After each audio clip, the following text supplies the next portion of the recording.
God bless. We're gathered here today to play the game Talking Point, which leads to conversations with purpose. Now, there's 4 categories. The first category is Bible truth. The second one is personal beliefs. The third one is faith with journey. And the fourth one is the world around us.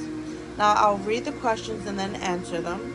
And I would love for you guys to either comment or do it on your own with the Holy Spirit in your bedrooms or wherever you see fit. All right, let's start. Bible truths. Why did God make everything? Because He can. Because He wanted to. I mean, that would be my answer. But it does have the answer here on the bottom of the card. It says He made it for His own glory. 1 Corinthians chapter 10 verse 31. Romans chapter 11 verse 36. Next category is personal beliefs. Do you think miracles still happen today? Yes. Yes, I do. I wholeheartedly believe miracles happen today. And not just the big ones, but the small ones. Being able to laugh in the midst of a storm.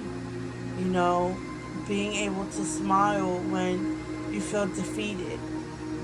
Being able to put on worship when everything is falling apart. Those to me are blessings from God. It's like little miracles, you can say, because it's like, God, if it wasn't for you, I know I wouldn't be laughing. I know I wouldn't be smiling. I know I wouldn't be worshiping. Like, I know that me and the kids wouldn't be bugging out right now after all of this just happened. So I feel like those small blessings, I consider them miracles, like God's miracles for us. But I also do believe in big miracles as well, that God is transforming people's lives with healing and being born again. I definitely believe that miracles still do happen today. And I do believe that it's all about your faith in God and about His perfect will in your life. Because, you can pray, but at the end of the day, if your prayer doesn't align with God's perfect will that's done in your life, it's not going to happen. Because there's certain things that we don't know, and God knows the past, the present, and the future. And we have to accept that.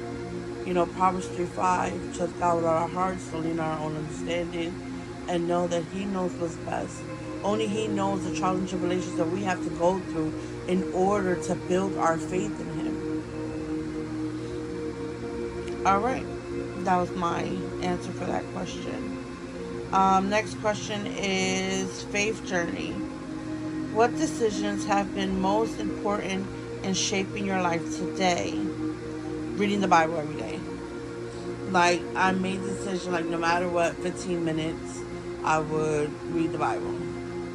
And I did that because I just felt like either I was reading too little or not enough, because there's 24 hours in a day. And I just felt like I needed structure. And I did. And there was major difference with my relationship with God, with how much I was being attacked spiritually.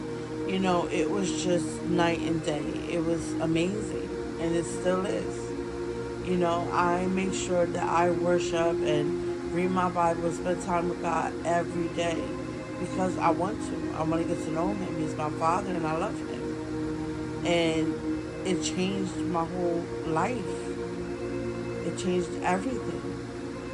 Before I loved Jesus Christ, I knew His name, but I wasn't born again. And now I am, and it's such a big difference. Like, when you know the scales from your eyes have been removed. Like, without a doubt, like, wow. Like, it's such a big difference.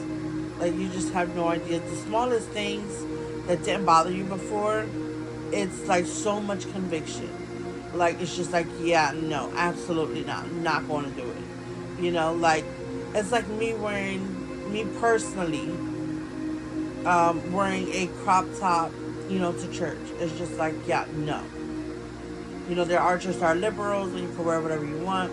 But for me, maybe in the past it was just like, well, it's hot, it's summer. I mean, I've never done it, but I've seen other people do it. So, but I don't, I don't judge that. As long as you go to church, that's all that really matters. But being born again, I have that conviction of being more modest and not being so revealing, because you don't want to catch someone else's husband eye. That's sin. They're sinning like they're married, and you don't want to help anybody to sin. So that was just like one of my examples. But yeah, concerning that particular question, I would have to say the most important thing shaping my life is reading the Bible. And the fourth one would be category the world around us.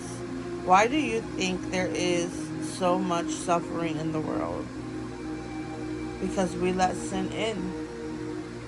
I mean, once we let sin in, he's just running around rampant. But at the end of the day, you got to remember Luke chapter 10, verse 19. God gave us dominion over the enemy himself. Like God, Jesus Christ himself suffered horribly. I mean, betrayed by people he loved. I mean, he was abandoned at that cross. He cried out to his Father, our Father. So he suffered more than any person ever has in this whole world. So what makes us better than him? Why wouldn't we suffer? I mean, he washed his own disciples' feet. Like, he showed us how we should be. So why wouldn't we carry our own cross, bear it with him?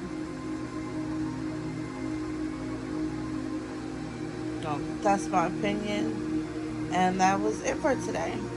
I love you guys. God bless.